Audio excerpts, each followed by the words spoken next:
अध्याय 2 मलमासाची पुरुषोत्तमाशी भेट। भगवान श्रीकृष्ण पांडवांना म्हणाले, हे पहा, तुमची ही वनवासातील दुःखे दूर व्हावीत आणि तुम्हाला तुमचे राजवैभव पुन्हा प्राप्त व्हावे म्हणून तुम्ही अधिक मासातील पुण्यकारक व्रते करावीत। हा अधिक मास म्हणजे पुरुषोत्तम मास आहे। त्याची कथा थोडक्यात सांगतो, ती ऐका। वर्षाचे 12 महिने असतात, पण दर 3 वर्षांनी एक महिना अधिक येतो।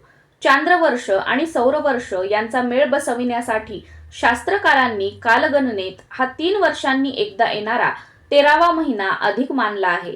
या अधिक महिन्यात सूर्यसंक्रांत नसते, म्हणून या 13व्या महिन्याला मलमास हे नाव दिले। या मलमासात कोणतेही मंगल कार्य होत नाही, फक्त पुण्यकर्मेच केली जातात।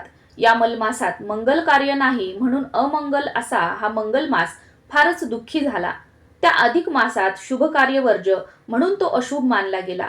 त्या मलमासाचे दुःख पाहून गरुडाला त्याची दया आली आणि त्याने भगवान विष्णूंना शरण जाण्यास मलमासाला सांगितले। तो मलमास विष्णूंना शरण गेला आणि म्हणाला, देवा, कालगणनेत मला शास्त्रकारांनी 3 वर्षात 13वा महिना म्हणून जी माझी घोर उपेक्षा केली आहे ती मला सहन होत नाही। मी अमंगल अशुभ असा मानला गेलो आहे, तर कृपा करून मला मंगल शुभ पवित्र असा करून माझ्यामुळे लोकांचे कल्याण होईल असा उपाय करा आणि मला धन्य करा। भगवान विष्णूंनी मलमासाचे ते दुःख जाणले आणि त्याला बरोबर घेऊन ते थेट गोलोकात श्री पुरुषोत्तमाकडे गेले। तेथे मुरलीधर श्रीकृष्ण प्रभू पुरुषोत्तमाच्या दिव्य स्वरूपात राहत होते। त्या गोलोकात रत्नखचित अशी अनेक मंदिरे असून त्यातील दिव्य ज्योतींच्या प्रकाशात किशोरवयातील श्यामसुंदर श्रीकृष्ण किरीट, कुंडल व वनमाला यांनी विभूषित असा शांतपणे बसलेला होता। त्या परमश्रेष्ठ पुरुषोत्तमापुढे श्री विष्णू मलमासाला घेऊन गेले। विष्णूंनी पुरुषोत्तमाला वंदन केले आणि मग मलमासालाही तसे वंदन करण्यास सांगितले, पण मलमास रडू लागला। मलमासाला तसे रडताना पाहून पुरुषोत्तमाने विचारले, वैकुंठाधिपते, हा कोण बरोबर आणला आहे?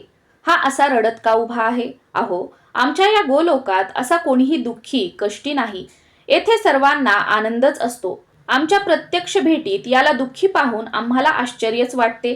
त्यावर श्री विष्णूंनी खुलासा केला, पुरुषोत्तमा, हा आहे मलमास। शास्त्रकारांनी सौरमास आणि चांद्रमास यांचा मेळ बसविण्यासाठी दर 3 वर्षांनी एकदा हा अधिक मास निर्माण केला। या अधिक मासात सूर्यसंक्रांतच नाही आणि म्हणूनच हा अपवित्र मानला आहे। कोणत्याही मंगल कार्याला यात स्थान नाही, म्हणून हा दुःखी आहे। अरे, मग याला पुण्यकार्यात आपण सहभागी करू। स्नान, दान, व्रत, नियम यामुळे हा अगदी पवित्र असा श्रेष्ठ महिना होईल। याला मी प्रत्यक्ष माझेच नाव देतो। हा मलमास आता पुरुषोत्तम मास म्हणून प्रसिद्ध, पावन आणि पुण्यप्रद होईल। पुरुषोत्तमाने आशीर्वाद देऊन त्या दोघांनाही निरोप दिला।